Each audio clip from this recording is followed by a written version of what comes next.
네, 안녕하십니까. 진로 멘토링 TV 진행 맡는 지식 PD 고성입니다.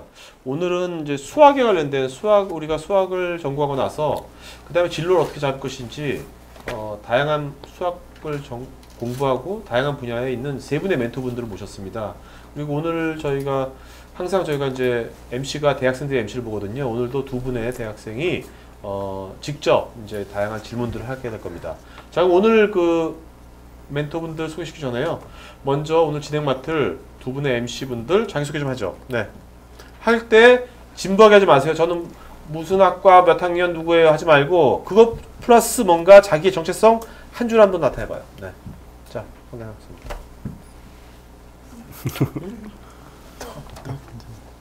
저는 육아 쪽에도 관심이 있고 지금 배우고 있는 컴퓨터 쪽에서 관심이 있어서 두 분야를 좀 이렇게 전복시킬 수 있는데 많이 힘을 기울이고 싶은 정다연 멘티입니다. 오케이.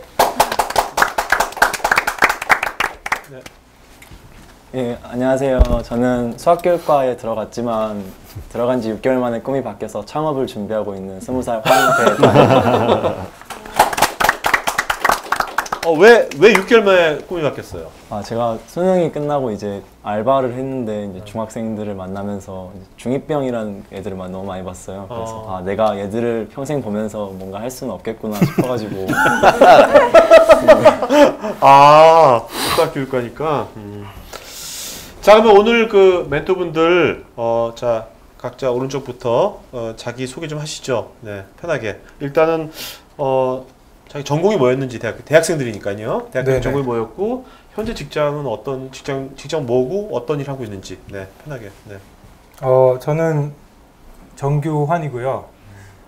전공은 산업공학과입니다. 근데 제가 산업공학으로 입학을 했지만 중간에 과 이름이 산업경영공학과로 바뀌었고 졸업할 쯤에는 이제 산업경영공학이고 산업공학은 뭐 되게 여러 가지를 이제 공부를 하게 되는데 공대하고 경영학이 약간 믹스된 거죠? 네. 중간 정도라고 보면 되고 주로 통계나 품질 관리, 인간공학 이런 쪽으로 많이 하고 있고 또 오늘 제가 말씀드리게 될 데이터 마이닝 이런 분야도 산업공학에서 제일 많이 하는 분야고 컴퓨터 사이언스, 수학 이 중간의 연구들도 많이 하고 있습니다. 네. 저는 이제 졸업 이후에 SK텔레콤에서 근무를 하다가 회사가 분사를 하면서 SK플래닛으로 가서 또 근무를 하다가 올해 초에 삼성종합기술원에 자리를 옮겨서 지금 최근에는 이제 기계학습이나 인공지능 관련된 연구를 하고 있습니다. 네, 연구소인가요, 그러면? 네. 네. 연구소. 좀 어때요? SK 있을 때보다 행복하세요, 아니면 어떠세요? 좀 멀어서 출퇴근이 좀 힘든데 연구는 더 자유롭게 깊은 연구를 할 수 있는 장점이 있습니다. 알겠습니다. 자, 우리 정규 멘토님께 박수 부탁드리겠습니다. 네, 저는 이상삼이고요. 제 학부 전공은 지구과학 교육입니다. 저도 사범대에서 있다가 석사과정부터는 이제 대기과학 을 전공을 해서 거기서 이제 박사과정 중에 지금 기상청 국립기상연구소에 들어가서 학위를 마저 하고 지금까지 계속 쭉 같은 곳에 있습니다. 지금 현재 제가 근무하는 곳은 국립기상연구소 중에서도 황사연구과에 있는데요. 제 전공을 한 것이 황사를 위성에서 디텍트하고 또 황사 예측 모델에 그것을 접목을 하는 그래서 이제 황사의 농도를 내일 모레 미래의 농도를 예측을 하는 모델에 위성 자료를 넣는 그런 것을 전공을 했고요. 지금 현재도 계속 그 일을 이제 직장에서 하고 있고 또 이제 황사를 또 좀 주로 하다 보니까 황사 예보할 때도 좀 기상청 내에서 도움을 주고 있는 그런 일을 맡고 있습니다. 상당히 요즘 이제 핫한 이슈네요.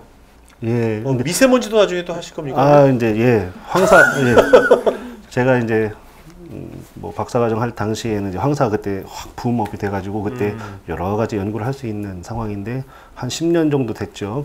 2002년도에 아주 큰 황사가 왔을 때 이제 그때 이제 붐이 됐는데 지금은 이제 아시다시피 이제 미세먼지가 있고 그래서 이제 미세먼지 예보를 위한 그러니까 기상청에서는 이제 미세먼지를 하고 있지 않고 이제 환경부랑 협업을 하고 있는데 지금 미세먼지와 에 준하는 기상 현상이 이제 연무나 뭐 다른 시정을 악화시키는 그런 거 있지 않습니까? 네. 그런 거를 예보할 때 쓰이는 모델 개발이나 뭐 위성 자료 활용이나 그런 거를 지금 막 하려는 중이었습니다. 말씀 들어보니까 요즘 환경 계속 나빠질 거 아니에요, 그죠?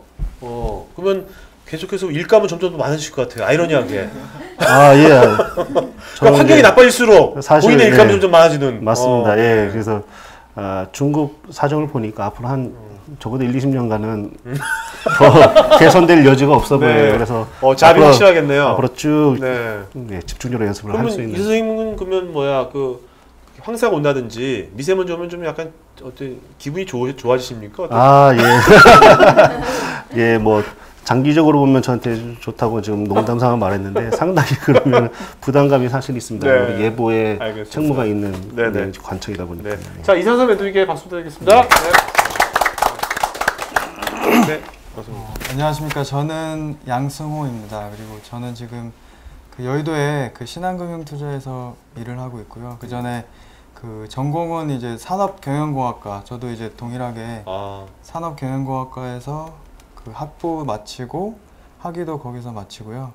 저는 이제 그 공부하면서 좀 금융공학 쪽에 관심이 많이 생겨서 그쪽으로 이제 계속 공부를 해서 박사까지 받고 이제 첫 직장으로 이제 신한금융투자, 이제 신한은행이 아니라 증권사 취업을 해서 지금 현재는 그 장외파생 상품이라고 뭐 ELS, ELB, 뭐 DLS, DLB, 뭐 그런 ARS 뭐 되게 많은데 그 장외파생 상품을 총괄해서 그래서 위험을 관리하고 있고 그리고 실제 그 운영하고 있는 모형의 적정성도 검증을 하고 있습니다. 네.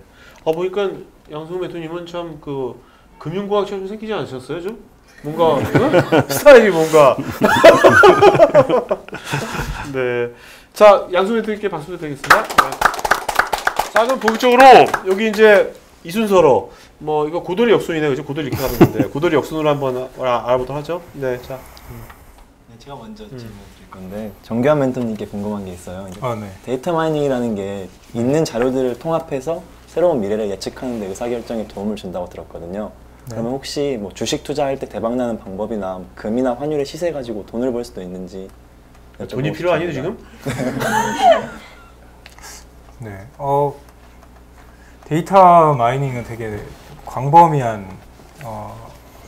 분야고 주로 이제 데이터 마이닝은 주로 학문이라기보다는 좀 어떤 접근법이고 그 다음에 애플리케이션입니다. 그래서 너무 다양할 수 있는데 뭐 말씀하신 질문하신 그런 예측 모델을 쓰는데 많이 쓰긴 하는데 주식으로 대박을 치려면 네, 그런 시도를 엄청 많이 하죠. 많은 회사들이 하고 뭐 양승호 멘토가 있는 이런 금융권에서도 뭐 실제로 르네상스 테크놀로지인가요? 들어본 것 같다. 예, 시몬스인가 하는 분이 실제로 예측 모델을 이용해서 큰 돈을 벌기도 했고 조 단위의 뭐 수입을 해 올리기도 했는데 그게 이제 뭐 일반적으로 저희가 접할 수 있는 이런 아주 단순한 수준의 뭐 이런 지표들을 가지고 할 수 있는 게 아니라 아주 짧은 시간, 미세한 시간 뭐 이런 거와 아주 복잡한 수학식을 이용해서 하는 뭐 두 분이 관련된 금융공학 모델과 또 시뮬레이션 이런 것들이 다 복합된 되게 복잡한 모델이고 또 때로는 그 뭐 좀 불공정한 정보 이런 것들도 이용해야 되는 문제라 뭐 데이터 마이닝 모델을 이용해서 대박을 꿈꾸겠다. 네, 내가 할 수 있으면 남들도 할 수 있겠죠. 네. 그리고 만약에 대박 꿈꿨다면 여기 안 있겠죠. 네. 여기 안 나왔을 거야 아마. 지금 그죠? 예, 보통 이제 뭐 이제 짧은 데이터 가지고 한번 해보면 좀 잘 맞을 때도 있어요. 근데 그거 가지고 정말 내 돈을 투자해서 하면 망하는 거죠. 네. 예, 그래서 뭐 그런 건 아니고 그 외에 이제 그런 불확실성이 너무 많은 것들 말고 데이터 마이닝은 아주 쉽게는 여러분들이 뭐 1년 평균 온도 평균을 내는 것도 아주 간단한 데이터 마이닝이라고 볼 수 있습니다.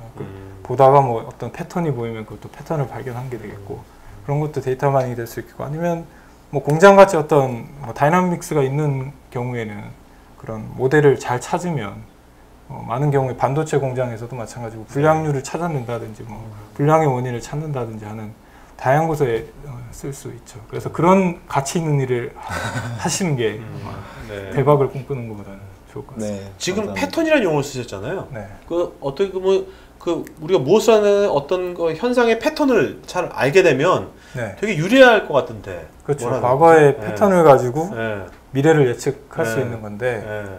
뭐 보통 시계열 데이터 같은 경우에는 미래 그러니까 저희가 그 패턴에 영향을 주는 모든 요소를 다 한다고 하면 뭐 정확하게 미래를 그렇죠. 예측할 수 있겠지만 실제로는 뭐 그렇지 않고 가정을 하는 거죠. 음. 이 정도 단순한 모델로 뭐 어느 정도 예측률로 맞춰보겠다 네네. 하는 거기 때문에 뭐 완벽한 모델은 있을 수 없고 네네.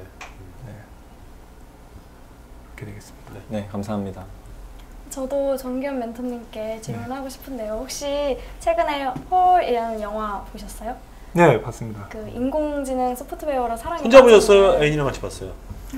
저는 스마트폰으로 아, 야 너무 헐을 어떻게 스마트폰에 그 영화관에서 여자친구랑 같이 봐야 되는 거 아닙니까? 전 결혼을 해서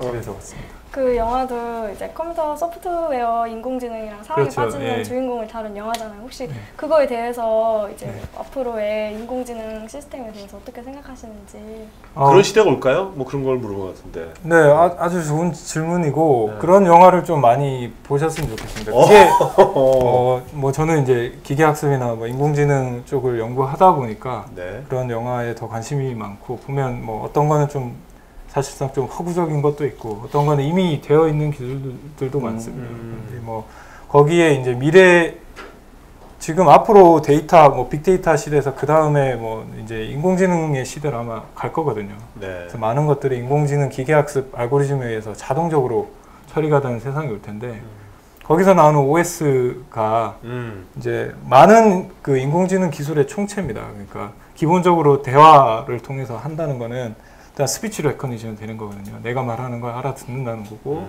그다음에 스피치 언더스탠딩도 돼야 돼요. 그냥 내가 뭐 아버지 한 걸 글자 그대로 아버지로 받아들이는 게 아니라 그게 내 아버지인 것도 알아야 되고 내 아버지 이름이 뭔지도 이제 퍼스널라이즈가 돼야 되는 거죠. 개인화가 돼서 알아야 되고 그다음에 뭐 카메라를 통해서 세상을 보여주고 교감하면 컴퓨터 비전 기술도 들어가야 됩니다. 그래서 아주 다양한 이제 인공지능 기술들이 총합의된 거기 때문에 그리고 머신러닝의 정의에 아주 맞게끔 스스로 학습하죠. 그 네. 영화 내에서 책을 보면서 스스로 막 학습을 하는데 그게 이제 머신러닝 방법의 장점입니다. 데이터가 많이 들어오면 들어올수록 더 머신이 똑똑해지는 그런 것들이 이제 실제로 많이 다가오고 있고 IBM의 왓슨이라는 이런 시스템이 있는데 그 시스템이 퀴즈쇼에서 뭐 기존의 챔피언을 이겼죠. 뭐 실제로 이제 말로 질문을 했을 때 대답을 하는 건데 그런 경우도 있겠고 앞으로 의료 진단도 의사들이 이제 경험으로 하는 것들이 지금까지 주요 진단 방법이었는데 자신의 지식과 경험으로 근데 왓슨의 질의를 던졌을 때 왓슨이 진단한 게 최근에 이제 의사에 필적한 혹은 뭐 더 나은 결과를 보여주고 있습니다. 자 그러면요 지금 뭐 멘토님께서는 허에 있는 것이 완전 허구가 아니라 네. 가능할 수 있다는 거 아닙니까? 그렇죠. 네. 네. 그렇다면 그런 세상이 온다면 네. 정말 인공지능 또 이제 빅데이터 이런 것이 막 잘 되는 그런 세상이 온다면 여기는 대학생들이 이제 잡을 이제 자기 10년 뒤쯤에 이제 잡을 구해야 될 거 아닙니까? 네. 어떤 것들을 그러면 앞으로 이 친구들이 이제 사회생활 어떤 한 10년 뒤나 그 네. 이후에는 어떤 잡이 좋을까요? 아니면 어떤 잡이 위험할까요? 뭐 그런 게 뭐 네, 좋은 질문입니다. 지금 나쁜 실리콘밸리에 질문 아니에요. 그게 아주 많은 사람들 지금 뭐 아주 그 대표적인 예를 들자면은 뭐 지금 구글에서 연구하는 것 중에 하나가 뭐 구글뿐 아니라 지금 많은 국내에서도 연구가 되고 있는데 그 자동으로 운전하는 차. 그 경우에는 지금 택시 운전 수만 해도 수십만 명이 있고 뭐 버스 드라이버까지 하면 너무 많은데 그런 사람들이 직업을 잃게 되겠죠. 네. 그래서 앞으로는 단순히 반복하거나 뭔가 또 기계가 쉽게 익힐 수 있는 잡들은 아마 상대적인 가치가 떨어질 거예요. 앞으로 경쟁자는 뭐 이제 기계가 될 수도 있는 거거든요. 그럴 때는 좀 더 창의적이고 그렇지만 기계가 여전히 사람보다 스마트하지는 않습니다. 여전히 기계학습 알고리즘도 사람이 네. 만드는 거고 많은 경우에 사람의 손을 타야 되기 때문에 그러니까 뭐 여전히 기계보다는 사람들이 나은데 그 부분에 하나가 뭐 창의성을 요하는 네. 것들 또 뭐 감성적인 거 그런 것도 그렇죠. 기계가 예. 못하는 거죠. 네? 그런 그렇죠. 것들이겠고 아주 단순한 일들을 남들보다 빨리 한다고 그게 이제 차별성은 될 수 없을 거라. 저번에 어떤 멘토분은 이런 말씀하시더라고요. 약사 있죠, 약사. 네. 약사 요새 잘 나가는데 네. 약사도 자기가 볼 때는 10년 뒤나 20년 뒤 되게 위험한 직업이다. 그것도 그렇죠. 기계가 다 대체할 거 아니냐. 지금도 그런 이제 말씀이시죠. 그 프리스크립션을 가지고 가면 그대로 네. 그냥 만들어주는 거밖에 그렇죠. 하지 네. 않으니 네. 사실은 대체될 수 있는 거라고 볼 수 있겠죠. 네. 물론 뭐 전문적인 약사분들이 들으면 되게 좀 그럴 네. 이야기이긴 하지만 네. 알겠습니다. 자, 그러면 이제 저는 궁금해 요즘 이제 뭐 이제 웨어러블 컴퓨터 네. 해가지고 해서 구글 글래스 이런 거 나오잖아요. 근데 네. 저번에 어떤 보니까 뭐 미국에는 그 글래스를 끼면 네. 이게 이렇게 이성을 만났을 때 이 네. 여자가 나를 좋아하는지 안 좋아하는지 그 여자의 뭐 이렇게 눈동자 크기 뭐 이런 거 다 봐서 딱 호감도를 몇 프로가 딱 나온다는데 네. 그런 세상도 올까요? 그렇게 뭐 이성이 나를 좋아하는지 안 좋아하는지 딱 알 수 있는. 네, 실제로 뭐 감정 인식 이런 것들은 이미 많이 이제 아, 개발이 그래요? 되어 있습니다. 그래서 뭐 아주 단순하게는 뭐 5가지 감정, 뭐 되게 기분 좋다, 뭐 보통이다, 별로 안 좋다, 뭐 이런 건 되는데 뭐 물론 뭐 그런 감정들을 뭐 인식할 수 있겠지만 여전히 뭐 정확도는 알 수 없고 또 특히 여성들의 경우에는 되게 네. 미묘하지 않습니까? 아, 네네. 포커 페이스일 수도 있고 네, 밀당을 잘할 수도 있는. 아, 네.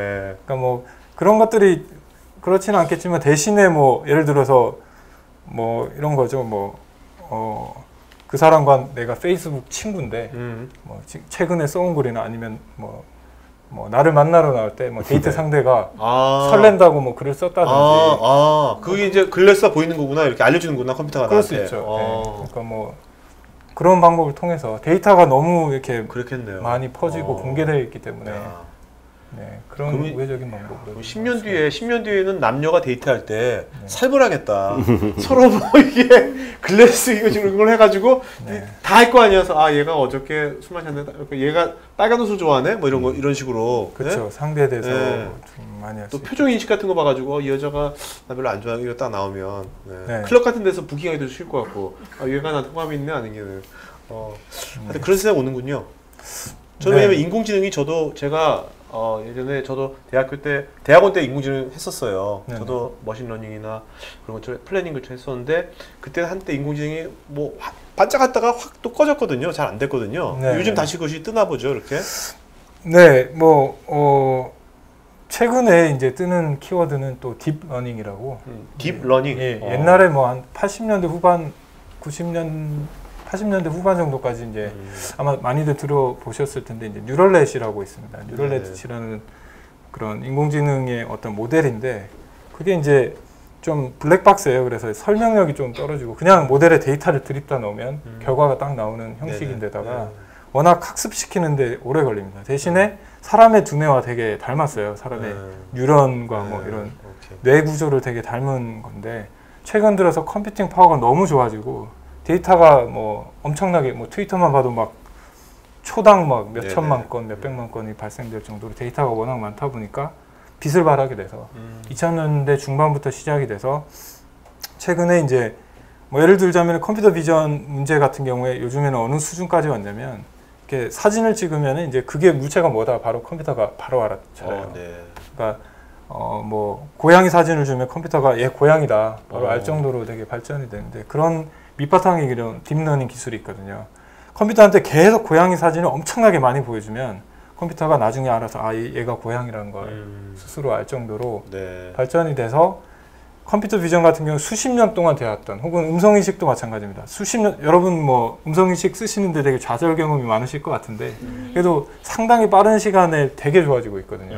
뭐 실이나 여러분들 뭐 구글 보이스나 뭐 삼성폰을 쓰시는 분은 S 보이스도 있을 텐데 그게 급격히 빨라지는 원인이 그 뒷단에 이제 최근에 딥러닝이라는 깊은 뉴럴넷 구조로 학습시킬 수 있는 그런 모델이 나왔기 때문이고. 그럼 앞으로 컴퓨터가 그렇게 빨리빨리 학습하는 그게 저 기하급 수술이 좀 더 빨라진다고 보십니까? 앞으로? 가속될 수 있겠죠. 아, 왜냐면은 지금은 기존에 있는 하드웨어를 클러스터나 뭐 이렇게 잘 묶어서 하는데 최근에는 뭐 보면 뭐 인텔이나 퀄컴에는 아예 그런 전용 이제 칩을 만들기 네, 시작했거든요. 그런 모델을 위한 아예 전용의 칩을 만들면 하드웨어 속도가 빨라지면 또 소프트웨어 개발이 빨라질 거고 또 소프트웨어가 진보를 하면 맞춰서 하드웨어가 진보를 하기 때문에 네, 알겠습니다. 네, 빨라질 자, 그럼 저 이제 시뮬레이션 좀 한번 알아보도록 할까요? 이상삼 멘토님한테. 저는 좀 찾아보면서 궁금했던 게 기상연구소에서 일을 하신다고 했는데 저는 평소에 막 오늘만 해도 비가 갑자기 와서 막 놀라고 그랬을 때마다 생각하는 게 기상청이 되게 예보를 못한다고 생각을 하고 있었거든요. 그래서 기상청이랑 혹시 다른 기관인지를 궁금했는데. 아닙니다. 기상청과 아주 밀접한 기관이고 기상청은 우리 상부기관이고 올해는 그게 소속된 소속기관입니다. 그래서 우리의 가장 물론 이제 공무원이다 보니까 가장 큰 고객은 국민 여러분이시지만 우리 이제 직속 그 기관인 기상청의 요구 물론 이제 기상청이 국민을 대상하는 그걸 필요한 기술을 요청하는 것이 많기 때문에 그 연구도 많이 하고 순수 기상학의 연구도 많이 하고 있습니다. 그래서 기상연구소는 1978년도부터 이제 시작을 해서 지금은 정원이 한 70 현재 72명 정도 2명이 정직원이 있고요. 비정규직까지 하면 한 200명 정도가 있는 이제 국립 연구소고요. 근데 비정규직 상당히 많은데 비정규직이 어떤 부분에 비정규직이? 연구원들입니다. 대부분 연구원. 연구원도 비정규직이 있어요? 예. 야. 국가 뭐 그런 연구소에 네. 비정규직 연구원들이 상당히 많이 있습니다. 그래요? 예. 왜 이렇게 많은 겁니까? 연구원인데 뭐 이렇게 청소직도 아니고 알바도 그렇죠. 아닌데. 거긴데 거기서는 같이 연구를 하고 이제 물론 박사급 연구원분들도 계십니다. 그래서 네네. 같이 우리가 이제 정직원들이 실제 할 수 없는 그런 영역을 이제 아까 말씀드린 그 순수 기상 연구나 네. 아니면 그런 쪽으로 그러니까 기상청에서 요청하는 그리고 또 우리가 또 R&D 과제를 통해서 하는 과정을 우리 정직원들만 하기에는 상당히 하는 일이 많습니다. 그래서 그러니까 정직원 티오를 확 늘리면 그게 가장 제일 좋지만 그렇지 못한 현실 속에서 연구원분들을 채용 많이 했고요. 지금 그래서 기상연구소는 현재 7개의 부서가 있습니다. 거의 모든 기상 현상을 다룰 건데 가장 기본적인 게 예보 연구과가 있고요. 예보 모델을 계산하는 거. 그리고 기후 연구과가 있습니다. 기상학의 가장 큰 두 축이 이제 기상과 기후인데 그래서 기후 연구과가 있고 또 제가 있는 황사 연구과가 있고 또 지구환경 시스템 연구과라고 위성과 레이더 이용하고 또 지진, 해양까지 다 포함된 기상과 연관된 게 있거든요. 해양 기상, 지진 기상. 그래서 그 묶은 게 있고 응용 기상이 또 있습니다. 응용 기상은 도시의 열섬 효과나 뭐 그런 걸 다루는 기타 응용적인 학문. 그래서 이제 그리고 또 기상 정책을 다루는 과까지 해서 총 7개 과가 있는데 예, 거기서 아까 말씀드린 그런 일들을 이제 하고 있습니다. 저도 이상삼 멘토님께 여쭤보고 싶은데 저도 정보통신학부에서 이제 공부를 하면서 요즘에 컴퓨터 그래픽 쪽에 관심이 되게 많아졌어요. 실제로 눈에 보이는 그래픽을 만지면서 실제 이제 시뮬레이션에서도 어떤 컴퓨터 기술이 필요한지 궁금한데. 제가 이제 시뮬레이션 전문가라고 돼 있지만 저는 이제 그러니까 대기과학에 주로 포커스를 맞춘 그런 모델 연구를 하는데 기상학은 그러니까 예전부터 이런 모델 작업이 필요했었어요. 그래서 많은 프로그램들이 그 당시에 언어인 포트란을 쓰고 있었어요. 네. 그게 지금까지도 이어지고 있는 거의 드문 학문이 기상학이에요. 아니 포트란이 아직도 있습니까? 예. 야. 예, 현재 지금 쓰고 있는 지금 기상청에서 사용하고 있는 그리고 기상청뿐만 아니라 뭐 영국 기상청이나 다른 데서 하고 있는 그 기본적인 모델은 아직도 포트란 베이스로 되어 있어요. 그렇지만 이제 물론 새롭게 나오는 다른 언어에 대해서도 이제 습득을 해야 되는데 뭐 그 지구학 쪽으로 널리 알려진 것이 이제 IDL이라는 프로그램도 있고 또 미국의 또 그 대기과학하는 그런 또 그룹들이 있어요. 거기서 개발한 또 프로그램도 있고 엔카지나 NCL이라는 프로그램들이 있어요. 근데 그런 거에 대해서 또 새롭게 추가적으로 만들어진 모델을 또 습득을 해야 되니까 네. 포트란 대로 알아야 되고 또 새롭게 나온 그것도 알아야 되는 랭귀지를 많이 습득할 수 있어야 됩니다. 네. 그 시뮬레이션을 잘한다는 건 컴퓨터만 잘하면 되는 겁니까? 수학이 필요한가요? 수학이 매우 필요하지요. 예, 그러니까 왜요? 일단은 기상학에서 쓰고 있는 현재 이런 수치 모델이라고 한 것에 네. 물론 컴퓨터가 계산을 해주지만 그 계산을 하는 프로그램은 이제 사람이 만들어야 되잖아요. 네. 근데 프로그램을 만들 때에 제일 먼저 필요한 거는 어떤 이퀘이션이 있어야 돼요. 그 이퀘이션에 대해서는 자연과학자들이 네. 대기 현상을 보고 이퀘이션을 만들어야 되는데 그 이퀘이션을 만든다는 거는 숫자들로 이루어져 있기 때문에 이퀘이션이 나온 거잖아요. 네네. 그러니까 대기 현상이나 그러니까 일반 자연 현상을 다 숫자로 정량화할 수 있어야 돼요. 그러니까 우리가 보는 막 예를 들면 이 공간을 예, 이 공간도 이것도 하나의 방식으로 온도의 관점으로 보면 빼곡히 숫자가 다 있는 거예요. 네네. 또 농도의 관점으로 봐도 빼곡히 숫자가 있는 네. 그걸 숫자로 하고 숫자와의 관계를 얻어내는 것이 이제 방정식이 되어 있는데 네. 그 방정식은 자연과학자들이 만들면 네. 그거를 물론 이제 수학자분들이 같이 만드는 것이 있으면 어쨌든 자연과학자가 다 포함되니까 그것을 컴퓨터가 계산할 수 있게 프로그래밍 하는 것. 근데 단순히 이제 그 타이핑하는 게 아니고 네네. 컴퓨터가 계산하려면은 그냥 우리가 단순한 미방을 우리가 손으로 풀 수 있잖아요. 네. 이것과 다르게 컴퓨터는 그렇게 못 풀 거예요. 네, 그래서 일정한 간격이 있는 유한 차분법 뭐 그런 거를 통해서 컴퓨터가 계산할 수 있도록 하는 알고리즘이 또 따로 있어요. 네. 그런 거를 개발할 때 수학자분들이 많이 도움을 또 주실 수 있는 영역이죠. 네. 그러면 멘토님께서는 뭐 그런 거 모델링하는 거에 네. 되게 많이 하시니까 이런 때 어떤 현사 사물을 보면 그것이 바로 공식으로 딱 보입니까?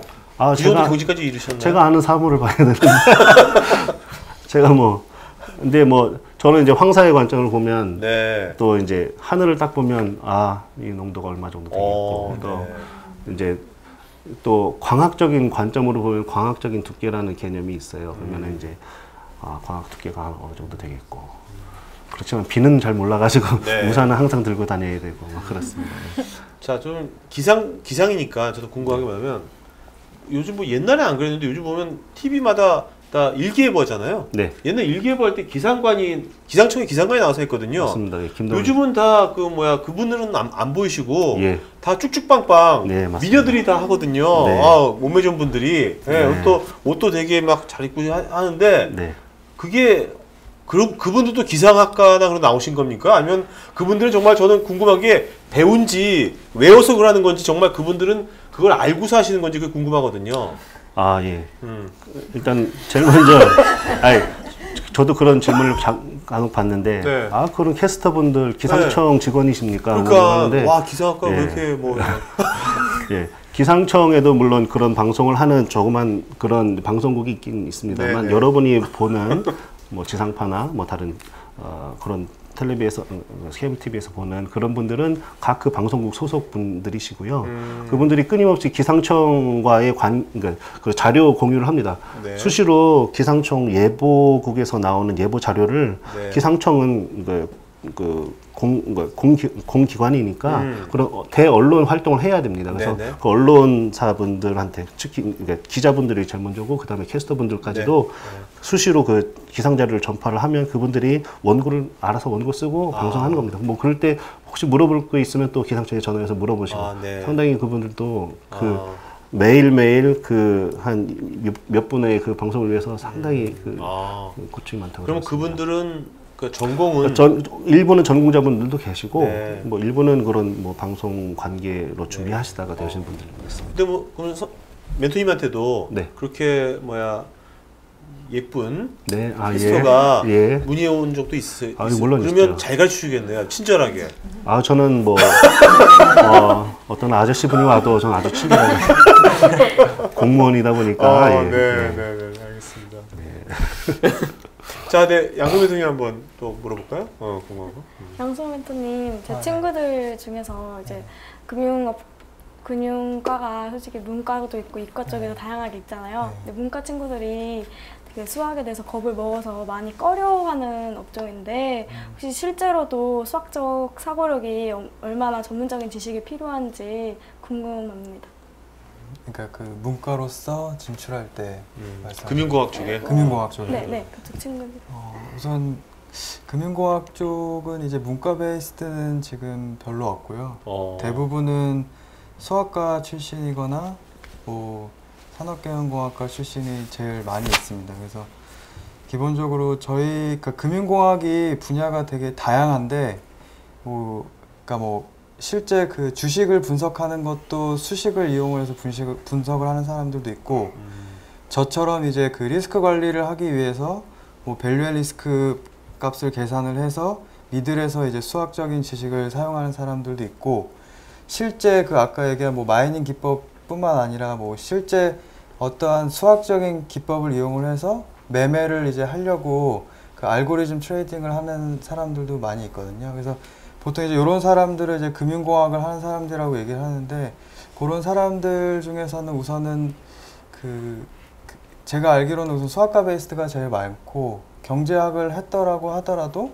문과 베이스라고 하더라도 기본적으로 수학적인 걸 좀 습득을 해야지 그 금융공학적인 업무를 하는 데 있어서 큰 문제가 없을 것 같아요. 그래서 문과 쪽으로 이제 진출하려고 하면 좀 더 이제 다른 추가적인 공부를 좀 더 해야 될 필요가 있을 것 같아요. 그러니까 문과에서 하려면 어쨌든 수학이 되게 중요하다는 거죠? 수학을 우선 주로 네. 많이 다루기 때문에. 네네네. 네.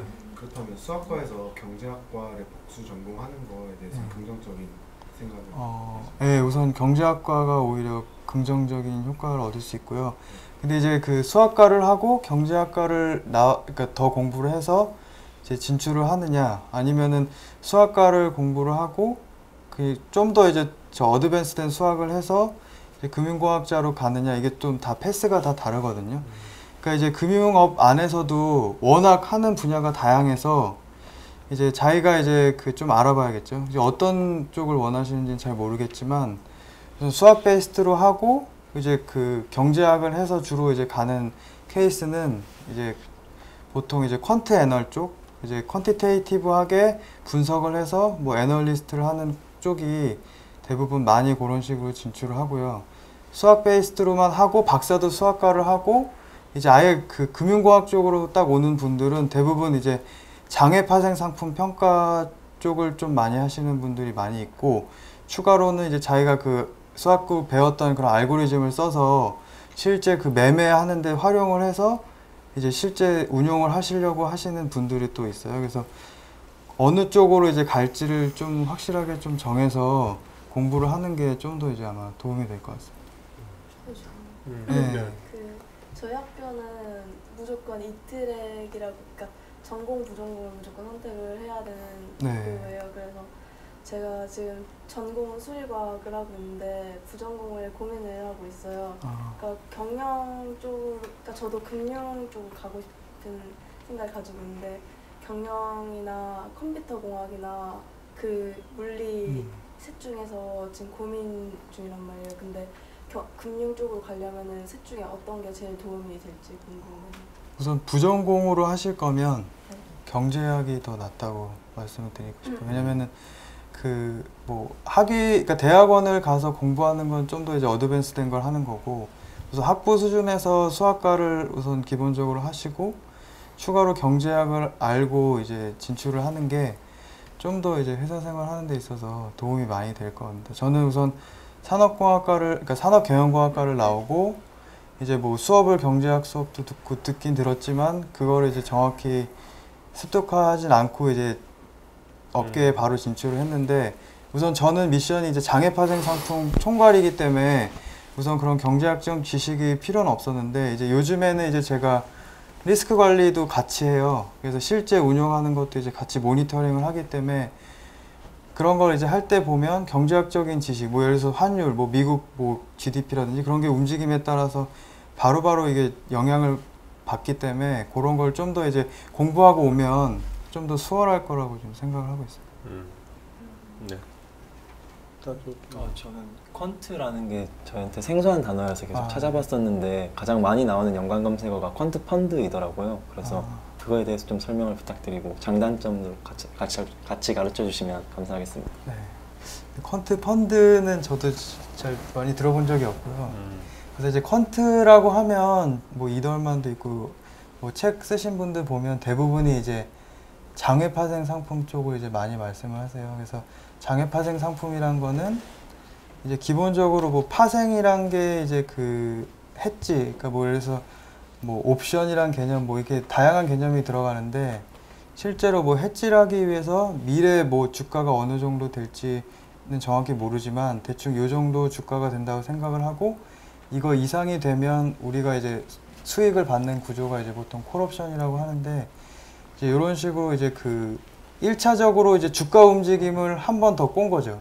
주식은 그냥 직관적으로 바로 이제 매일매일 비드 오퍼가 있고 이제 매매가 되는데 이제 일정 특정 기간을 그 주가 움직임을 봐서 일정 특정 시간 후에 주가의 움직임에 따라서 이제 수익을 가져가는 구조를 예측을 하는 거기 때문에 거기서 이제 수학적인 모델링이 좀 들어가고요. 미래 주가를 지금 모르니까 뭐 블랙쇼울즈 이퀘이션이라든지 다양한 모형을 써서 이제 미래 주가를 예측을 해서 어떤 이제 뭐 그걸 통해서 이제 대충 그 장외 파생 상품의 가치를 이제 현 시점에서 이제 평가를 하는 거죠. 이제 그걸 하는 이유는 이제 미래 시점에 자기가 뭐 어떤 상품을 이제 발행을 했는데 이제 뭐 깨질 위험이 있어요. 그럼 깨질 위험을 이제 상쇄하기 위해서 반대 포지션으로 이제 해지를 거는 목적이 많이 있거든요. 계속 아까부터 해지하고 리스크 그런 거 말씀하시는데 네. 그 지금 대학생들이니까 좀 모를 수도 있거든요. 네. 그러니까 간단하게 좀 쉽게 하면 그게 보험 같은 겁니까? 어떻게 보면 보험 네. 뭐 이렇게 일종의 이제 보험 성격이 맞습니다. 이제 네. 뭐 예를 들어서 이제 뭐 미래 1년 시점에 뭐 주가가 그냥 삼성전자 주가가 1년 시점에 지금보다 만약 오를 경우에는 저희가 이제 고객한테 이제 뭐 어떤 쿠폰을 지급해서 손실이 생겨요. 네. 그 손실이 생기는 걸 막기 위해서 미리 요 행사가 지금 시점에 주가를 그 미래에 이제 가지는 그 행사가를 가지고 이제 옵션을 미리 사놓는 겁니다. 그러면은 이제 반대 포지션으로 이제 상쇄가 돼서 그 시점에서 저희가 받을 수 있는 손실을 그 장외 파생 상품 해지를 통해서 상쇄가 돼서 네. 이제 그 손실나는 부분을 없앨 수 있게 하기 때문에 그걸 이제 해지라는 용어를 보통 많이 하고요. 그러니까 위험을 경감시키기 위해서 뭐 파생 상품이라든지 장내 옵션이라든지 그런 걸 사는 것들을 이제 해지라고. 그러니까 이게 위험을 회피하기 위해서 하는 거지 그걸로 뭐 일확천금을 벌기 위해서 하는 건 아니요. 이게 투자 목적도 하는데요. 네. 어떤 영화 보면 그런 거는 뭐 네, 옵션으로 이제 대박 난 네. 경우도 있고요. 네. 근데 이제 옵션은 이제 뭐 예를 들어서 주가가 오르면 그거만큼 이제 바로 돈을 다 받는 거기 때문에 그러니까 뭐 돈을 이제 버는 수단으로서 사용하는 사람들도 네. 있습니다. 자 여기 보면 금융업에 관심 있는 학생들도 많을 것 같은데요. 네. 그 또 어떤 학생들은 또 금융업이랑 그 다음에 이거 나한테 안 맞는다 할 수도 있는 거고요. 있어 보시니까 이런 적성이 있는 사람들은 좀 금융업에 맞겠다는 적성은 어떤 적성이라고 생각하십니까? 딱히 뭐 알 수 있겠지만 그래도 대강 네, 우선은 대략적으로 저도 이제 네.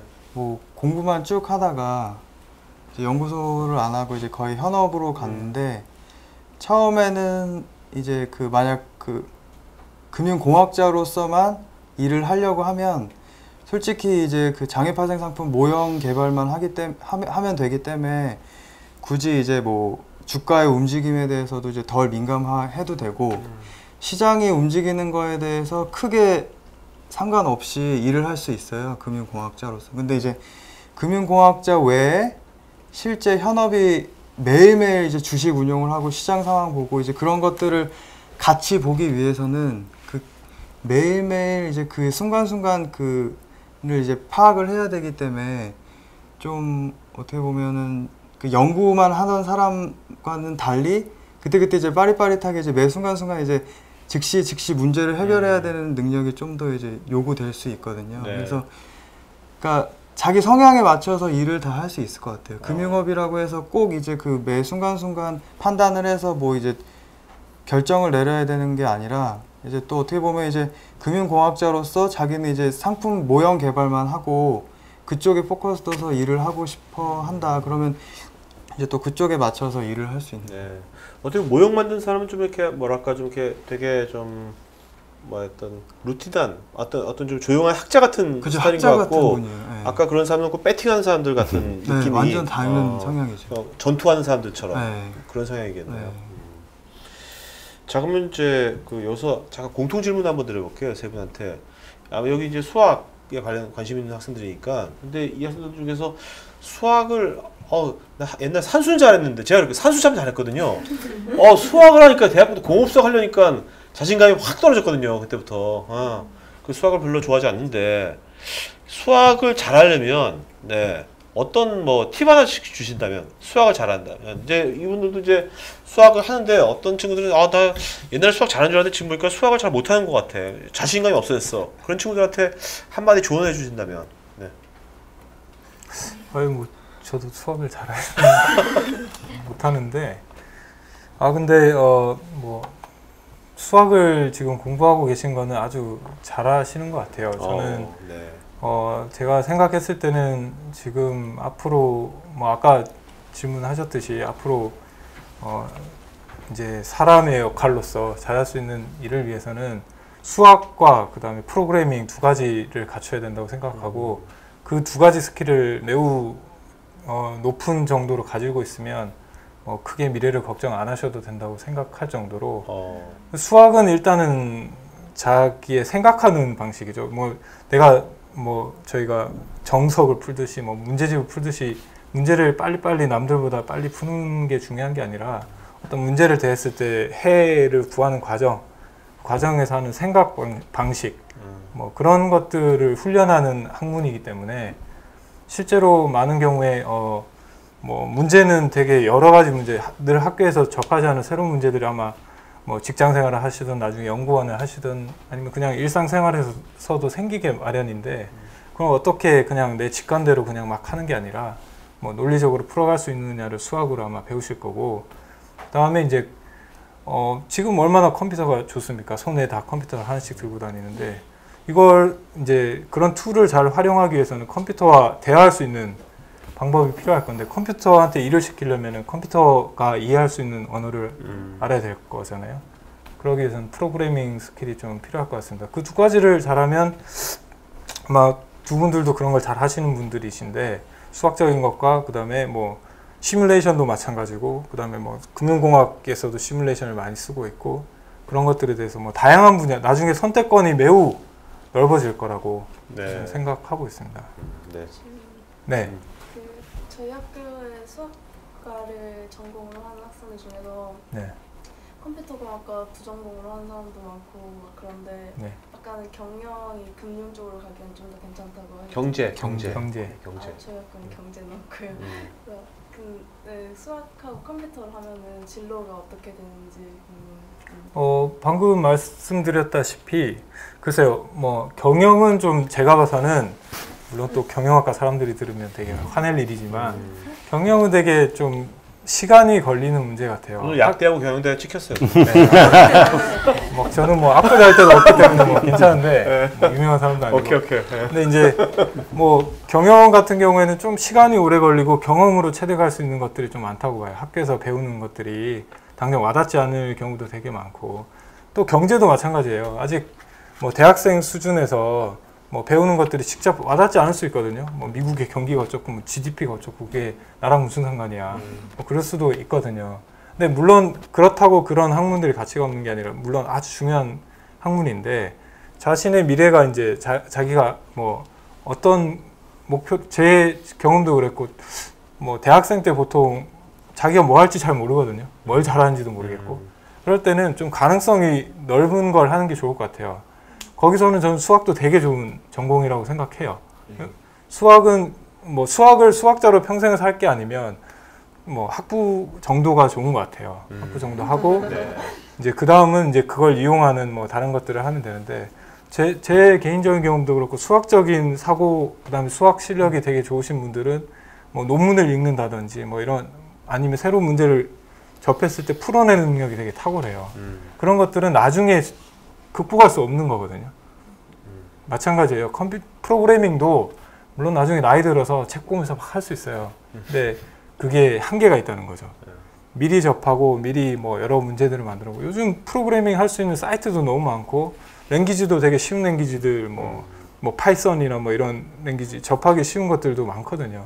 그러면 그런 것들을 공부해 놓으면 나한테 무슨 이상한 자격증 따시지 마시고 그런 것들을 익혀 놓으면은 뭐 앞으로 쓸 때는 정말 무궁무진할 거고 뭐 내 직업이 뭐가 되든 아마 반드시 도움될 거라고 저는 생각합니다. 자, 이상현 네, 일단은 수학을 뭐 전공하시는 그 자체가 뭐 수학을 참 잘하시기 때문에 거기 들어가신 분들이니까 제가 희망을 드릴 그런 수준은 아닌 것 같고 그렇지만 그 희망을 드리자면 그 못했던 저도 이제 시뮬레이션 쪽으로 일을 할 수 있다라는 그런 겁니다. 아, 원래 수학 못하셨어요, 잘? 뭐 저도 그 MC 분처럼 네. 공업 수학 보고 좌절했던 일인 네. 중에 하나인데 아무튼 이제 어쨌든 수학은 중요해요.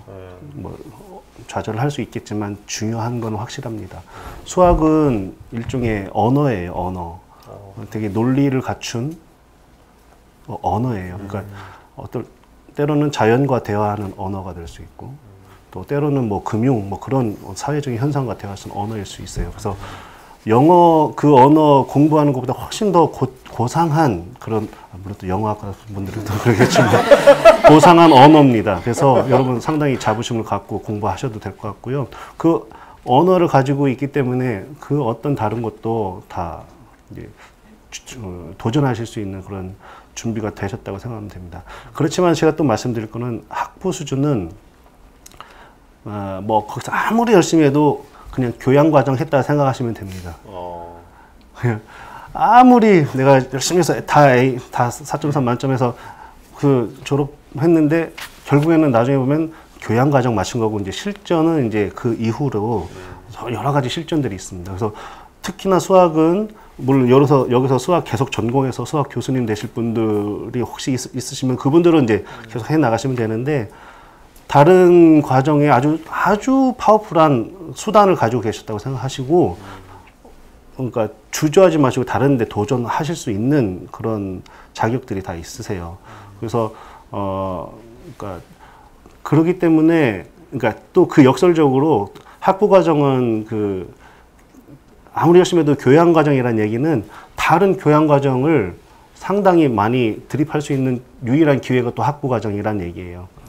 그러니까 때로는 입문 과정, 그러니까 학부 시절에 뒤늦게 뭐 평생교육 거기서 하는 것도 좋지만 학부 과정에 입문 과정 하시고 또 뭐 음악이나 뭐 그런 미술이나 그런 쪽을 해주셔야만이 이제 그 언어를 가지고 상상력이 생겨요.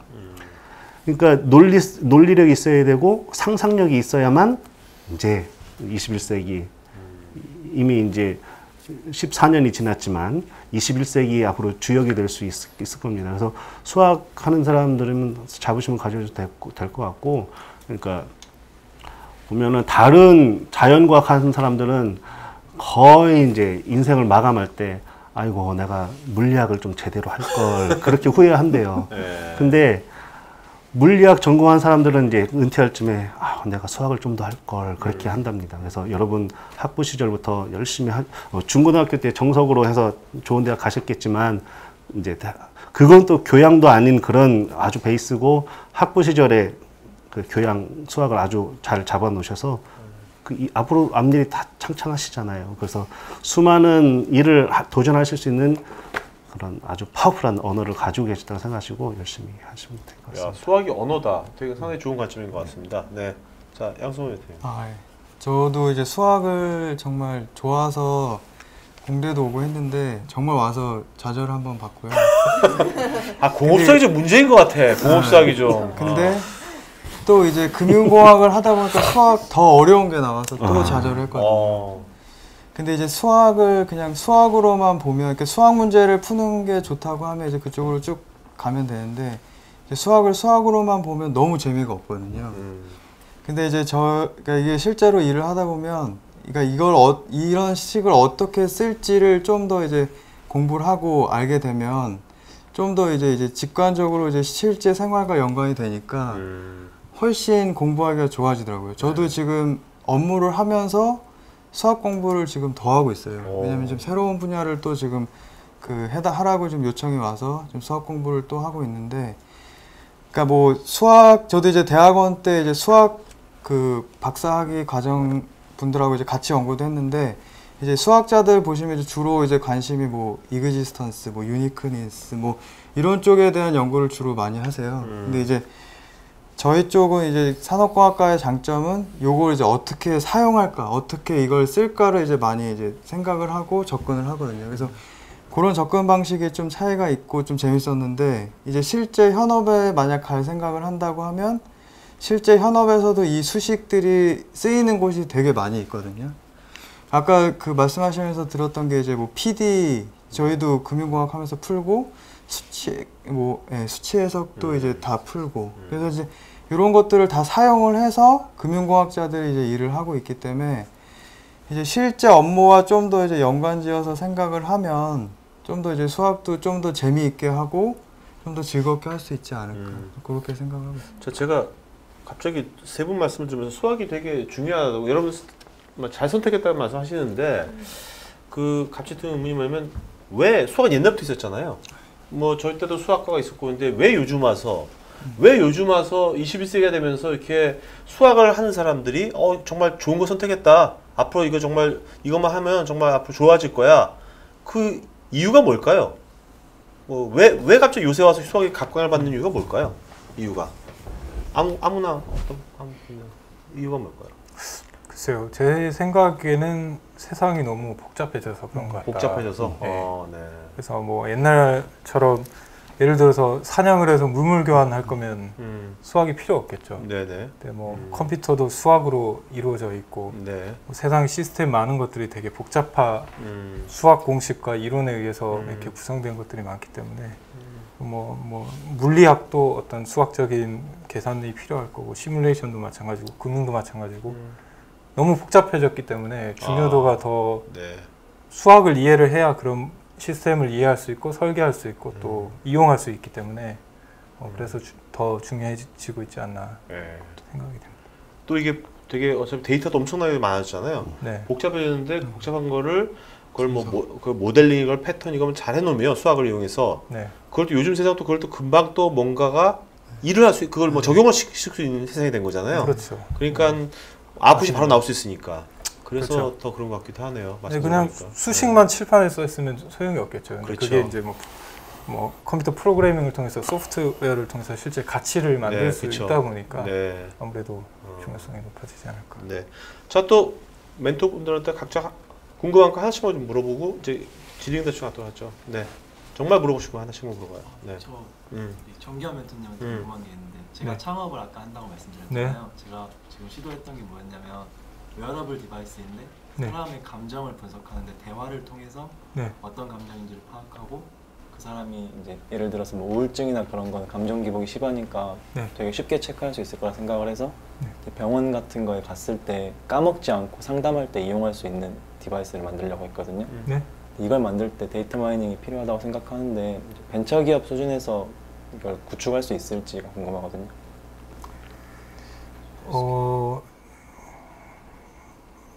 웨어러블 디바이스인데 기본 구상은 이제 지금 갤럭시 기어 같은 거 형태의 목소리를 담을 수 있어야 돼서 브로치 같은 게 하나 들어갈 예정이고, 이렇게 해서 대화를 통해서 그 대화들을 분석하고, 지금 사실 대화를 텍스트로 받고 텍스트를 분석하는 어플들은 다 있더라고요. 그래서 맞습니다. 그 두 개를 융합시킨 다음에 그래서 그게 의사나 아니면 상담할 사람에게 전달되는 방식으로 하려고 했거든요. 네. 실제로 그런 시도들은 상당히 많죠. 그러니까 사람의 기분 상태나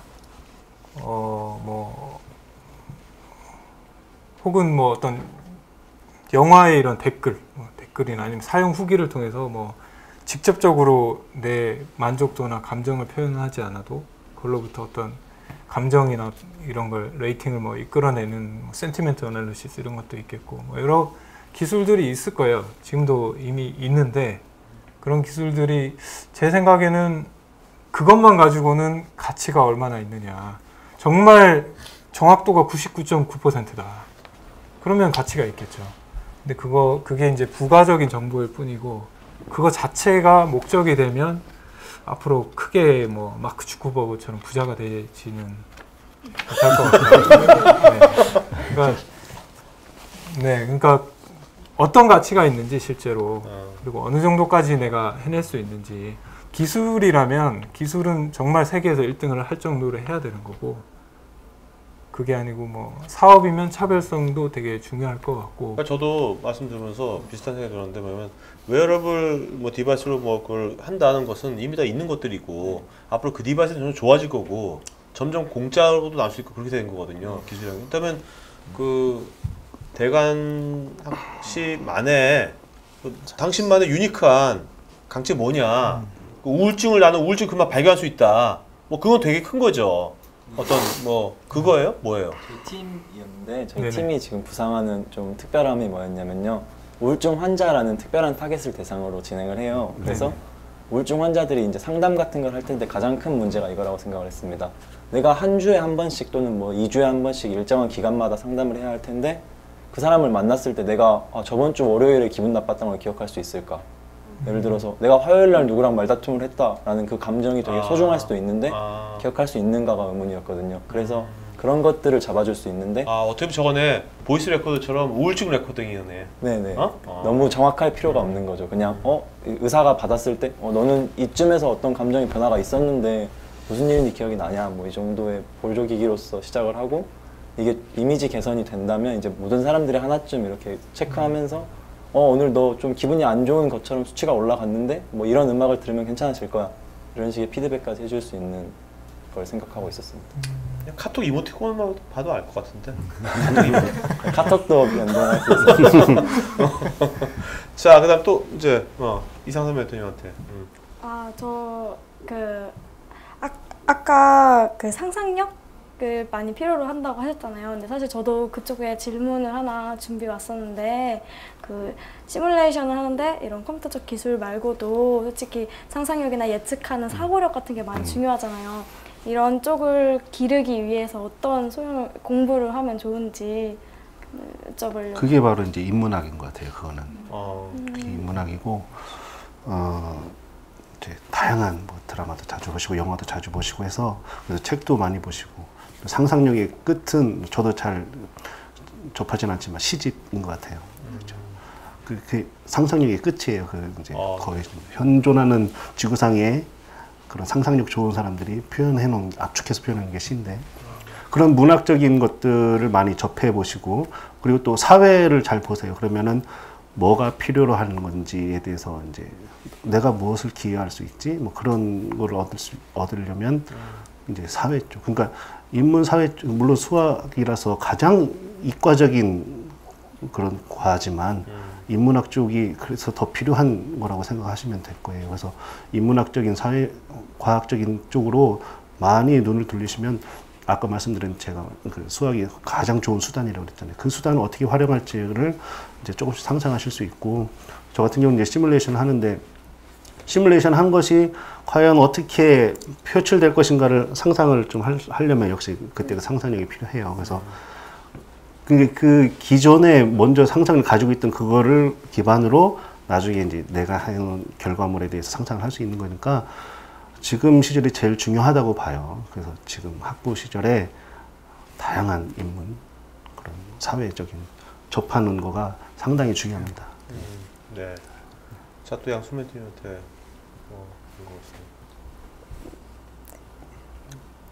없어요? 저는 하나 궁금해요. 양수멘토님, 그 금융공학자 하면 돈을 많이 법니까? 네. 네? 바로 나오네?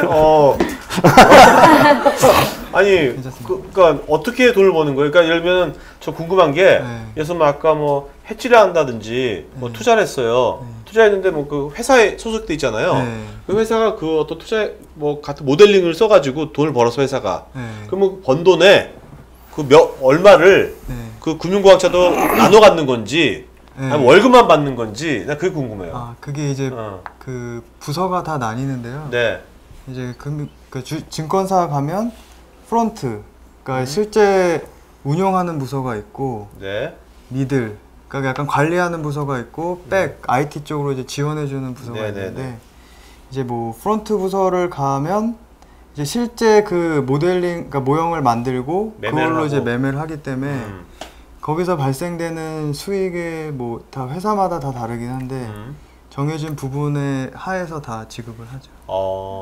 그러면 지금 그러니까 저는 멘토님은 지금 어디에요? 프론트, 미들? 저는 지금 어디에? 미들에 있는데 미들. 그럼 돈 많이 못 버는 거네. 근데 미들에 있는데 네. 이제 그 프론트랑 같이 일을 많이 하거든요. 그럼 이제 프론트에서 좀 약간 좀 떨어져 네. 떨어지는구나. 아니 그러니까 따로 떨어지는 건 없고요. 네. 미들은 그 미들대로 딱 봤는데 네. 뭐 그러니까 다 케이스마다 다른데 이제 좀 따로 이제 뭐 더 그런 경우도 있고요. 네. 보통 이제 프론트만 이제 그런 기회가 더 많다고 보시면 돼요. 그러면 이제 저도 아직 금융공학 분야를 워낙 몰라가지고 그러면 제가 얼핏 듣기로는 이제 금융공학 이런 분들이 나이가 나 40대 넘어가 버리면 힘들다. 뭐 35세 나이가 넘어도 힘들다 그러는데 진짜로 그런 건지 그렇다면 저랑 또 네. 친하게 이제 지내시는 박사님이 계시는데 그분은 지금 뭐 40 중반이신데도 지금 현업에서 열심히 네. 다 잘 지내시고 있고, 그러니까 이제 40대 이제 중반 정도 되면 이제 어느 정도 포지션을 가기 때문에 이제 그 밑에 있는 금융공학자랑 이제 같이 해서 이제 가는 경우가 많고요. 네. 그래서 뭐 나이는 크게 상관없는 것 같아요. 네. 자, 그러면 이제 질의응답 시간 궁금한 거 있으면 편하게 그냥 말로 물어보세요. 네. 여러분. 네. 컴퓨터공학과 2학년 학생인데요. 이제 궁금한 게 그냥 학부 때는 이제 뭘 잘하는지 잘 모른다고 하셨는데 저도 약간 1학년 때는 모험하고 있다 지냈는데 2학년이니까 이제 그런 고민들을 많이 진로에 대한 고민들을 많이 하게 되는데 4학년 때도 뭔 몰라. 모르는 거 똑같아 4학년도. 그래서 고민을 많이 하게 되는데 이제 언제부터 내가 이 분야로 가야겠다 이런 생각하셨는지. 정말 이제 대학생들이니까요. 네, 그런 뭐 각각 간증 한번 하죠. 각자 대학 시절 간증 한번 해주세요. 짧게 간증 한번 해주시고, 내가 지금 다시 대학생입니다. 이렇게 하겠다. 그렇게 한번. 네. 저도 눈 뜨고 떴더니 여기 있는 거예요 지금. 그래서 뭐 이렇게 학부 시절에는 그런 게 몰랐어요. 학부 시절은 뭐 거의 뭐 네, 정신없이 보냈죠. 그냥 뭐 아무 꿈과 희망 없이 열심히. 뭘 했어요? 열심히 그러면 학부 시절에 꿈과 희망도 없이 뭘 했어요? 운동도 하고 술도 많이 마시고 이렇게 보냈는데 후회가 됩니다. 좀. 그때는 후회를 안 했죠. 매일매일 뭐 그냥 평화롭게 살았는데 지금은 다시 그때로 돌아가면 정말 열심히 하겠다. 뭘 제일 열심히 하고 싶어요? 다시 돌아가면? 일단은 뭐 제가 학교를 포항에서 나왔는데 좀 많이 다녔을 것 같아요. 네? 여기저기 좀 많이 다녔을 것 같아요. 네. 좀 한 곳에 좀 너무 시야가 너무 좁았던 것 같고 좀 많은 경험을 좀 해보는 게 좋을 것 같고 그다음에 전공을 좀 열심히 했었을 것 같아요. 나중에 다시 다 봐야 되거든요. 현업에 나오면 수학책을 또 펴니다. 또 공부해야 돼요. 그런 일이 없을 줄 알았어요. 저는 평생 수학을 안 하려고 안 할 것 같은 생각을 했는데 지금 그런 일을 하고 있다는 게 좀 스스로 놀랍기도 하고 그런데 좀 일단 하는 일이 이왕 뭐 당장 내일 대학을 나와서 스티브 잡스처럼 막 애플을 만들고 이럴 게 아니면 일단은 자기가 전공하는 분야를 좀 자랑스럽게 여기고 최선을 다하는 게 중요해요. 비단 학점을 잘 따서 뭐 취업을 하겠다가 아니라 최선을 한다는 게 중요하거든요. 나중에 내가 최선을 다 안 하고 뭐가 잘 안 됐을 때는 자기를 원망할 수밖에 없잖아요. 그러니까 뭐 최선을 다할 것 같고 그 정도. 이선을 네, 아까 저는 처음에 말씀드렸듯이 저도 사범대 나왔고 지구학교과 나왔고 이제 4학년쯤 돼서 이제 진로에 대해서 결정을 내렸어야 됐는데 이제 지구과학 교육은 이제 지구과학의 전반적인 분야 다 배워요. 대기뿐만 아니라 해양, 지질, 뭐 천문. 이제 그거를 이제 학부 기간 동안 다 배워보니까 이제 대기과학이 저한테는 맞겠다 싶은 판단이 4학년 때 들어서 자연스럽게 진학을 했습니다. 그렇지만 이제 옆에 멘토님처럼 저도 학부 시절을 알차게 보냈던 건 아니었고 그래서 이제 그렇지만 그런 신념은 가지고 있었어요. 1학년 때는 뭘 해도 무죄라는 소리를 들었어요. 그래서 아무거나 해보고 아무것도 안 해보기도 하고 이제 1학년 때는 무죄인데 이제 2학년 때부터는 이제 슬슬 이제 후배도 생기고 하면서 앞으로 이제 그 캄캄했던 이제 미래를 이제 걷어내야 되는 이제 그런 시점이니까 2학년 때부터는 이제 전공도 조금 보면서 이제 2, 3, 4학년 보내다가 이제 내가 대기과학이 괜찮다는 판단까지 갔는데 지금 그때로 돌아가면 아까 말씀드렸듯이 그런 다른 인문학이나 뭐 그런 거를 좀 배우고 싶어요. 특히 저는 이제 음악을 좋아하는데 음악 대학교에 그 이론 강의도 한번 들어봤으면 그 좋은 기회를 왜 내가 놓쳤을까라는 생각이 그러니까 이것처럼 여러분들도 각자 크면 후회될 어떤 인문학이나 사회 그런 과목이 분명히 있을 거예요. 그래서 지금 그러니까 저는 그게 제일 후회되는데 여러분한테도 조언하면 이제 나중에 내가 뭐 안 들으면 후회할 과목이 지금 어디가 있을까? 그 대학교는 상당히 좋은 교육 현장인 거예요. 그래서 특히나 또 종합대학에 다니시면 또 더 다양하잖아요. 그래서 저는 이제 그게 후회스러우니까 후배 여러분은 그걸 후회하지 않도록 지금 몇 학기 더 남았으면 그런 수강 신청할 때 막 치열하게 막 다른 뭐 전공에서 그런 거 막 신경 쓰지 마시고 뭐 다른 교양 과정에서 그런 걸 한번 고민해 보시면 저처럼 후회하지 않을 것 같습니다. 네. 자. 저는 좀 다르게 갈게요. 저는 그냥 학부 수업 처음에는 이제 학부 수업 들을 때마다 크게 이제 재밌는 건 못 느꼈는데 저는 이제 딱 금융공학 수업을 들었을 때 딱 이걸 더 공부하고 싶다는 생각은 우선 들었어요.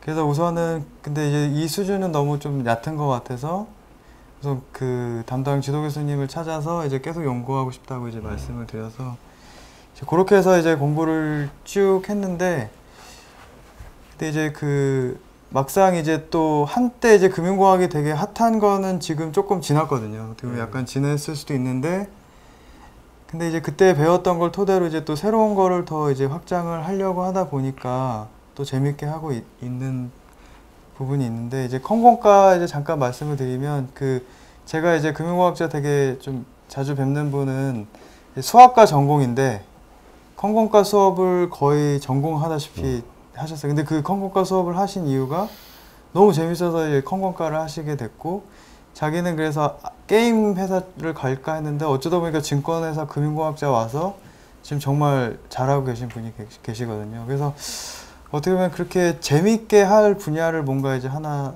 찾는 게 그러면 이제 그쪽으로 이제 가는 게 나중에도 좀 후회가 되지 않을 후회 없지 일을 할 수 있지 않을까 그런 생각을 하게 됐어요. 네, 요즘 학생들 보면 우리 때보다 그 학점에 대해서 되게 민감한 것 같거든요. 근데 어떠세요? 인생 사는데 학점 그렇게 중요합니까? 어떠세요? 아니 전 뭐 그렇게 자랑스럽지 않은 학점임에도 예, 뭐 그렇게 부끄럽지 않게 살고 있는 게 이제 그러니까 저는 이제 뭐 아까 말씀드렸듯이 4.3 학점 딱 평점 맞으면 그 사람에 대한 평가는 외부인의 평가는 오히려 박할 거라고 봐요. 네. 그러니까 그 학점은 물론 관리를 해야 되지만 학점은 그냥 그때만 어필될 뿐이지 결국 어필되는 거는 자기가 어필될 거예요. 그죠? 근데 그걸 쌓는 게 한결같이 제가 말씀드린 그걸 쌓아야 됩니다. 학점은 어떻게든 뭐 요즘은 부모가 도와줘서라도 교수한테 연락해서 학점 올려줄 수도 있는 세대니까 학점에 대해서는 이제 점점 그 평가는 절하될 거예요. 물론 이제 공부하지 말라는 게 아니고 그 학점 점수에 매달리지 말고 내실 쌓는 게 제일 중요한 거예요. 그래서 저도 이제 이제 기상청에서 이제 면접을 보면 면접 볼 때와 같이 이제 그래서 채용하기로 결정하고 같이 이제 한두 달 일하면 면접할 때의 내 느낌과 다른 경우가 많거든요. 그러니까 그렇게 되면 이제 최종적으로 이제 평가받는 거는 그거거든요. 같이 지내면서 이 사람이 정말 어떤 능력이 있을까. 면접 때에서 대답 참 잘했다고 그래서 채용됐다고 그게 성공 사례로 봐서는 안 돼요. 성공 사례는 거기서 합격이 안 되더라도 정말 좋은데 자기가 막 결국 맞는데 찾아가지고 거기서 사람들한테 인정받으면 그게 성공 사례지. 면접 때 감동스러운 멘트 해가지고 입사했잖아요. 그 다음부터 또 만약에 내실이 안 쌓였으면 금방 드러날 거예요. 그러니까 면접 때 그거 면접 준비하시고 막 학점 관리하시고 그런 거에 보다는 내실을 쌓아야 됩니다. 네. 진짜 실력, 진짜 실력을 쌓아야 됩니다. 자, 또 질문? 네. 저는 수학과인데 순수 수학을 공부할 때 이걸 어디다 써먹나 이런 생각도 들고, 그리고 주위에 있는 사람들이 취업을 하면 학부 공부가 전혀 상관이 없다고 말씀을 많이 하시는데 학부 공부가 많이 활용된다고 생각하시는지, 아니면 석사나 박사 같은 걸 추천하시는지 궁금합니다. 어떤 분이 하시겠어요? 기상청 같은 경우는 이제 기상청 전체로 보면 1290명 현재 현원인데 박사급이 한 10% 정도 되고 석사급이 한 20% 되고 한 50%가 학사급이고 이제 나머지는 이제 기타인데 이제 물론 여기는 이제 연구하시는 분들은 주로 석박사지만 이제 뭐 구급 공무원부터 시작하시는 분들이 이제 학사 출신이 많아요. 근데 뭐 충분히 뭐 전공과 상관없이 뭐 그 기상청에서는 일하실 수 있는데 이제 연구 쪽으로 하는 거면 이제 그걸로는 이제 부족하고 대학원 과정이나 부전공이나 그런 것에 대기과학을 하는 것이 기상청 입장에서는 맞다고 봅니다. 네네. 네, 저희 쪽도 보면 이제 수학만 마치고 이제 그러니까 솔직하게 이제 학부만 마치고 증권사 들어오면 처음 하는 일은 수학적인 거는 거의 없고요. 우선은 업무적인 게 정말 많거든요. 이제 뭐 보고서 쓰는 것부터 해서 단순히 이제 뭐 합계 맞추고 그런 게 많은데 이제 점점 이제 포지션을 좀 그러니까 계속 경력을 쌓다 보면 그러니까 선택할 수 있는 부분이 생겨요. 이제 수학을 좀 더 이제 배울 수 있느냐, 그러니까 좀 더 이제 활용을 해서 일을 하느냐, 아니면 그냥 배웠던 업무로 쭉 더 가느냐 이제 선택을 할 수가 있는데, 우선 지금 저도 이제 학부 나온 이제 그 밑에 학생을 좀 양성하고 있는데 키우고 있는데 이제 얘도 이제 수학과 베이스로 학부는 나오고 바로 이제 취업한 케이스인데, 이런 식으로 좀 더 이제 그쪽 분야에 관심이 있으면 이제 그 수학을 좀 더 활용해서 일을 할 수 있는데, 그렇지 않고 이제 그냥 업무가 더 맞으면 그쪽으로도 이제 갈 수가 있거든요. 그래서 꼭 이제 딱 꼭 그러니까 업무에 쓰인다고는 얘기할 수 없지만 근데 필요는 하다. 네. 근데 이제 정말 이제 수학적으로만 일을 하고 싶으면 우선 이제 금융공학자로 가려면 어느 정도 이제 석사라든지 박사 받고 오는 게 조금 더 이제 그쪽만 할 수 있는 기회가 많이 주어질 겁니다. 네. 네, 그러니까 앞으로 수학자가 되실 게 아니면 수학이 전공이더라도 부전공으로 다른 걸 같이 하시기를 권해드리고, 그리고 저는 이렇게 좀 보면 세상이 지금 학벌이 너무 인플레가 심한 것 같아요. 지금 뭐 이제 석박사가 없으면 취업 기회도 되게 힘들어지는 이런 건 제가 봐서 바람직하다고는 생각을 안 해요. 사회적인 다양성이나 아니면 비용 문제도 많고, 젊을 때 되게 다양한 경험을 하면서 좀 젊은 사람들만이 할 수 있는 일들도 되게 많을 텐데 다 공부한다고 다 시간 보내고 30대 초에 와서는 그걸 회수해야 되잖아요. 시간과 노력을 했으니까. 그러기 위해서 또 뭐 어쩔 수 없는 선택을 하는 경우도 되게 많거든요. 그런 게 바람직하다고 보지는 않은데, 뭐 현실적인 조언을 드리자면은 아무래도 대학원에 와서 좀 더 전문적인 지식을 습득하는 것이 좀 기회는 많을 수 있겠죠. 근데 갈 때는 분명히 내 목표가 뭐고 어느 정도 결과를 바라고 가야지, 그냥 취업 안 되니까 대학원 가야지, 뭐 석사 따면 뭐 있지 않을까 하다 보면 어느새 또 박사가 있어요. 근데 그러다 보면 막 5년, 6년이 가 있고 어느새 막 내 청춘은 없어지는 거죠. 분명한 목적의식과 학부를 졸업할 쯤, 뭐 학부 때는 뭐 이렇게 마음대로 뭐 이렇게 아무것도 안 해보기도 하고 뭐 이래도 되는데, 좀 졸업할 쯤에는 어느 정도 이제 뭐 결정을 단 하나로는 할 수 없겠죠. 대충 이 정도는 해야 그 나이에 맞는 대학 졸업할 수 있는 자격이 있지 않을까. 그리고 그걸 더 잘하고 싶으면은 뭐 대학원에 가는 게 뭐 좋을 것 같습니다. 네. 자, 또 질문. 네.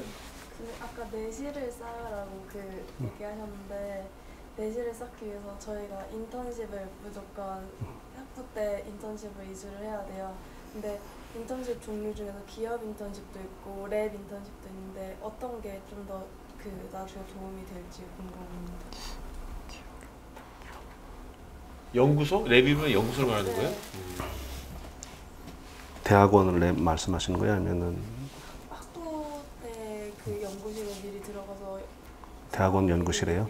대학원 연구실 말하는 거예요, 랩이요? 네. 대학원 대학원. 교수 밑에서 인턴하는 거예요? 네. 근데 기업은 이제 기업에서 인턴. 대학원에 진학할 생각이 있으면 그런데 제 생각에는 현업에 가서 보면 돌아왔을 때 많은 생각들이 바뀌어 있을 것 같아요. 저도 기업 인턴십이 훨씬 나아요. 네, 기억이 날 것 같습니다. 자, 또 저도 네. 아까 정규환 멘토님께서 네. 막 이상한 자격증 공부하지 말고 막 진짜 이상한 교수 멘토님도 그러시고 내실을 키우시라고 하셨잖아요. 네. 근데 그러면 컴공과에서는 되게 자격증을 엄청 중요시 여기는데 혹시 그럼 프로그래밍 쪽에서 진짜로 내실을 키우기 위한 공부가 뭐가 있을지 한번 말씀해 주세요. 그렇죠. 뭐 저희도 정보 처리 기사 뭐 이런 거 막 그냥 기본 옵션으로 따야 되는 게 있는데 네. 아무 필요가 없거든요. 전혀 필요가 없어요. 그걸로 증명할 수 있는 것도 없어요. 뭐 그렇기 때문에 그럼 뭐 여러 가지 뭐 예를 들어서 내가 언어를 좋아하기 때문에 뭐 중국어 자격증 되게 좋아요. 그런 거는 좋은데 뭐 정말 졸업을 하기 위해서 뭐 당연히 뭐 해야 되는 거면 어쩔 수 없는데 그런 거에 시간을 쏟지 말고 실제로 뭐 컴공과 같은 경우에는 실제로 뭘 만들어 보세요. 뭐 이렇게 스타트업을 해보는 건 전 뭐 법인 설립을 하고 실제로 사업화를 못 하더라도 이렇게 하면서 얻는 게 되게 많을 거거든요. 나중에 뭐 결혼을 하고 처자식이 딸리면 혹은 뭐 결혼해서 가족이 있으면 남편도 있고 가족이 있으면 리스크를 많이 짊어질 수가 없어요. 그래서 대학생 때 기회가 있으면 컴공과 같은 경우에는 만들어낼 수 있는 능력이 있는 사람들이잖아요. 코딩을 통해서 요즘은 얼마나 많은 걸 만들 수 있어요. 그러면 아주 간단한 거라도 뭐 내일 알람을 내가 만들어서 쓰겠다든지 뭐 이런 아주 기초적이고 뭐 쉬운 것부터 이렇게 만들어 가는 경험을 하면 남들에게 뭐 내 작품처럼 보여줄 수 있겠죠. 언젠가는 내가 이런 걸 만들어 갔어. 내 홈페이지나 뭐 페이스북에도 계속 공유를 하고 내가 정말 뭘 만드는 모습 이런 것들이 나중에 저도 면접관을 뭐 제법 많이 봤었는데 학점밖에 보여줄 수 없는 학점밖에 내세울 게 없는 사람이 되면 안 돼요. 그거밖에 볼 게 없으면 정말 컨텐츠가 없는 사람이거든요.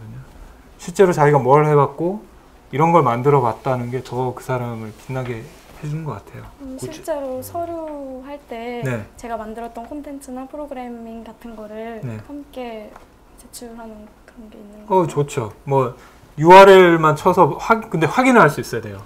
좀 많은 경우에 약간 부풀리거나 하는 경우가 있기 때문에 뭐 페이스북 같은 걸 만들어 봤었다 뭐 이러면은 믿을 수가 없겠죠. 근데 뭐 구체적인 URL을 줘서 이렇게 보여줄 수 있다든지 아니면 뭐 사진이 있다 첨부를 한다든지 이렇게 보여줄 수 있으면 더 좋겠죠. 사이트가 있으면 제일 좋겠죠. 그렇죠. 그때 러닝되는 사이트가 있으면 그리고 이제 아까 육아에 관심이 있다 했죠. 유아? 네. 육아예요, 유아예요. 육아요. 육아. 네.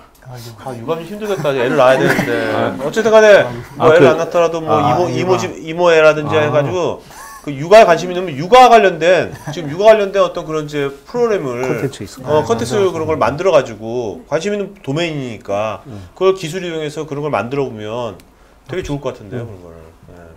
사실 생각하고 있는 게 하나 있는데 네.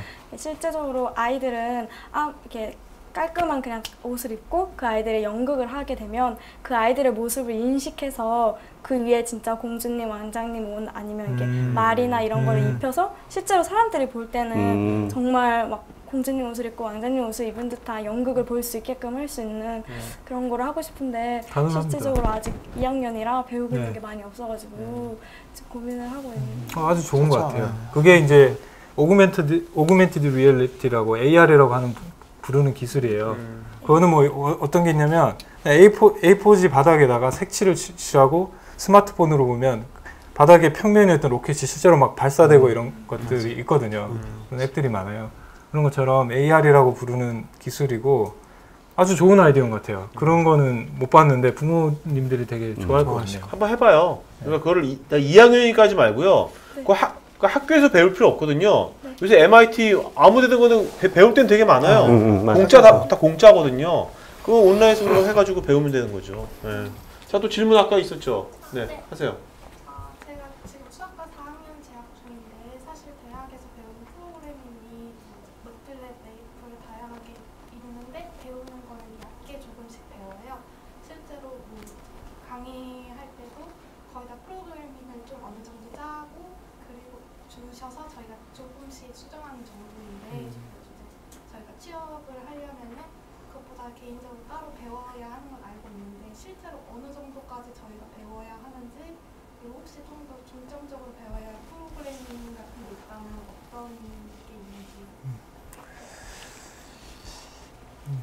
글쎄요, 뭐 어느 정도라는 게 사실은 애매하죠. 뭐 개발자가 뭐 물론 업계에서는 어느 정도 자기의 몸가치, 야구 선수도 연봉이란 게 딱딱딱 정해지잖아요. 축구 선수도. 근데 축구 선수를 숫자로 얘는 9만큼 잘하고 7만큼 잘하고 이렇게 할 수 없는 것처럼 뭐 프로그래밍 실력도 상당히 좀 측량하기 어려운 면이 있는데 자신 있게 자기가 말할 수 있으면 돼요. 뭐 영어도 비슷한 것 같아요. 뭐 프로그래밍도 결국 언어거든요.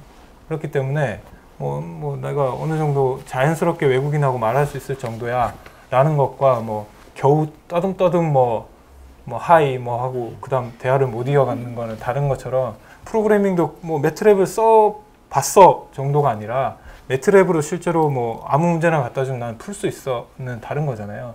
그러니까 자신 있게 자기 이력서에 나는 매트랩을 아주 잘 다룬다고 써놓을 수 있을 정도면 되는 것 같아요. 그런 것들을 속일 수가 없거든요. 만약에 실제로 잡을 갖게 돼도 문제고 그렇죠. 보통은 좀 그렇기 때문에 스스로 익숙해지고 자기 것이 될 정도로 익숙해지는 게 맞는 거고, 랭귀지를 여쭤보신 건가요? 어떤 랭귀지를 공부하면 좋을까? 그거는 분야마다 되게 다릅니다.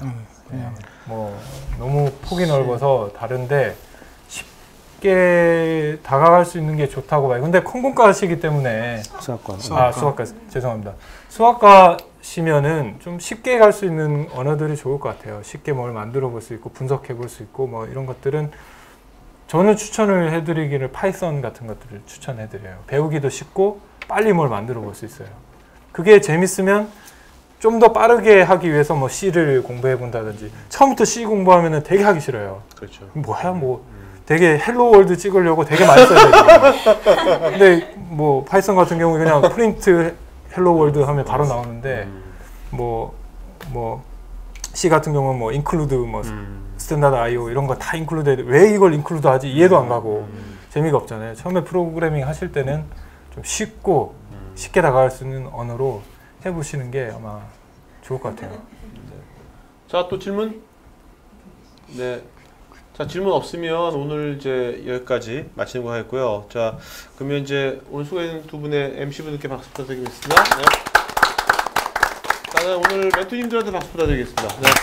자, 멘토님들 오늘 아까 그 이분들 중에서 MC 포함해서 다 그래서 나 뭐 어차피 인생이란 건 이게 복글복이거든요. 네.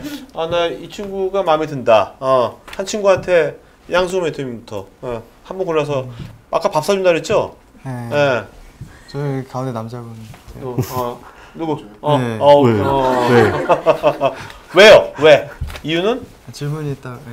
마음에 들어서. 오케이. 네. 이따가 알아서들 서로 주고받아요. 네. 자, 그냥 전 우리 MC분한테 같이 누구? 사범대였기도 하고. 그래요? 네네, 알겠습니다. 네, 또 창업에 대해서 또. 네네네. 자, 저는 일단 MC분. 네. 그리고 이분. 여기 리액션이 너무 좋으셔요. 리액션이 오케이. 네네. 저는 근데 저는 잠깐만 누구 지금 누구 오늘 선택이 안 된, 간택이 안 된 친구들 누구 지금 질문했는데 또 질문했었죠. 또 세 명한테 책 줄게요. 네, 책 줄게. 오케이. 네, 책 저기 더 나을 수가 있어. 네. 자, 이걸로 마치도록 하겠습니다. 네네.